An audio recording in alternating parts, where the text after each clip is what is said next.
Now, the final stage of separation, after separation for the crop production is storage. Proper storage of food grain is necessary to get regular supply of food products throughout the year, as proper storage protects the food grains and other agricultural products from pests, rodents and other microbes. अब क्योंकि हम किसी भी crop को पूरे साल तो grow करते नहीं हैं, हम कोई एक पर्टिकुलर सीज़न में ही उसको ग्रो करते हैं, लेकिन उसे कंज्यूम हमें पूरे साल करना होता है, थ्रू आउट द ईयर करना होता है, तो हमें उसको एक लंबे समय तक प्रोटेक्ट करके रखना होता है रोडेंट से, पेस्ट से और अदर माइक्रो ऑर्गेनिज्म से। तो ये जो स्टेप है ये बहुत इंपॉर्टेंट है। Due to improper storage more than 10% of crop produce is spoiled in India. क्योंकि हम क्रॉप को स्टोर नहीं कर पाते हैं तो 10% हमारी जो क्रॉप है वो हर साल ख़राब हो जाती है। The harvested crop grains have more moisture content. जब हम क्रॉप को कट करते हैं तो उसके अंदर बहुत सारा मॉइस्चर होता है। So before storing them the grain should be properly dried in the sun to reduce the moisture content.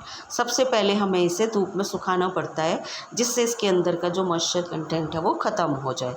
On a commercial scale mechanical dryers with hot blowing air are used. अगर हम बहुत बड़े scale पर कर रहे हैं तो mechanical dryer जिनके अंदर हॉट ब्लोअर लगे होते हैं, हम क्रॉप को ड्राई कर लेते हैं। This prevents the attack by insects, paste, bacteria and fungi. इससे हम इन माइक्रो ऑर्गेनिज्म से अपनी क्रॉप को बचा लेते हैं। संदेश पाठक is a software application that uses TTS, text to speech software. It takes the received SMS containing agricultural related advice to solve farming problems. एक हमारी गवर्नमेंट ने संदेश पाठक करके एक ऐप बनाई हुई है जिस पर कोई भी फार्मर अपनी प्रॉब्लम को पूछ सकता है। टेक्स्ट टू स्पीच, वो लिख भी सकता है, बोल भी सकता है, बोल कर भी अपनी बात को पूछ सकता है, जैसे कि use of fertiliser, weed management, weather forecast, updates of latest technology for agricultural etcetera. As input and reads the SMS loudly to help the illiterate farmers who may have difficulty in reading।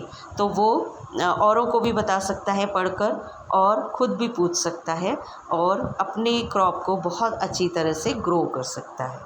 The dried food grains are then stored in suitable storage containers. On a small scale, farmers store grain in jute bags और metallic beans. आपने देखा होगा हमारे घर में drum होते हैं या जूट के बैग्स होते हैं जिनके अंदर हम रख लेते हैं।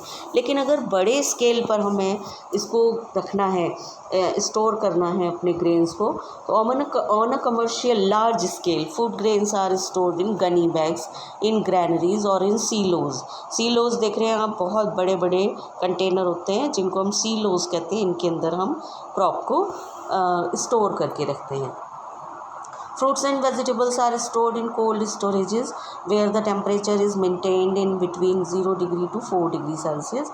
The low temperature prevents the growth of microorganisms. It also stops the action of enzymes present in fruits and vegetables and prevents their spoilage. तो अगर हम फ्रूट्स और वेजिटेबल्स को रख रहे हैं तो हमें बड़े बड़े कोल्ड स्टोरेज में रखना पड़ता है जहाँ पे टेम्परेचर 0 से 4 डिग्री सेल्सियस तक होता है, जिसमें माइक्रो ऑर्गेनिज्म ग्रो नहीं कर सकता और जो फ्रूट और वेजिटेबल के अंदर जो एंजाइम होता है वो भी रिएक्ट नहीं करता है। The cold storages are use to store crop produce for a long time, reduce loss and spoilage of food and maintain their nutritive value. हमारा फूड ख़राब भी नहीं होता और उसकी न्यूट्रिटिव वैल्यू भी बनी रहती है। The gunny bags filled with the dried food grains are stacked in a large granary. हम गनी बैग्स को, जो बोरे होते हैं हमारे अनाज के, उनको बड़े बड़े गोडाउन्स में, ग्रैनरीज में स्टैक कर देते हैं, एक के ऊपर एक लगा देते हैं। Pathways called alleys are provided between the stacks of grain filled bags for periodic inspection. अगर बीच बीच में हमें जाके देखना है या निकालना है तो उनके बीच में हम रास्ता बना देते हैं, उसको कहते हैं allies.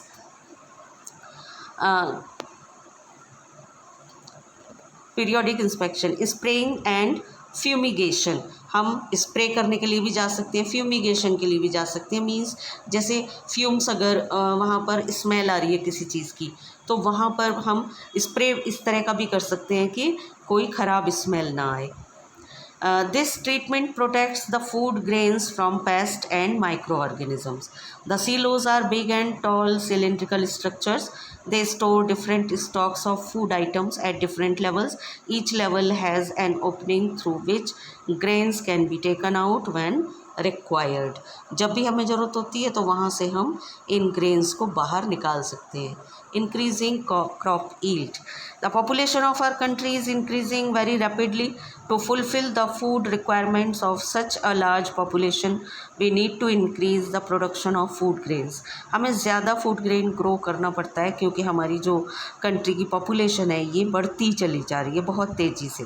Our country has achieved success in increasing the production of food to some extent because of certain new discoveries and techniques that are introduced in this field.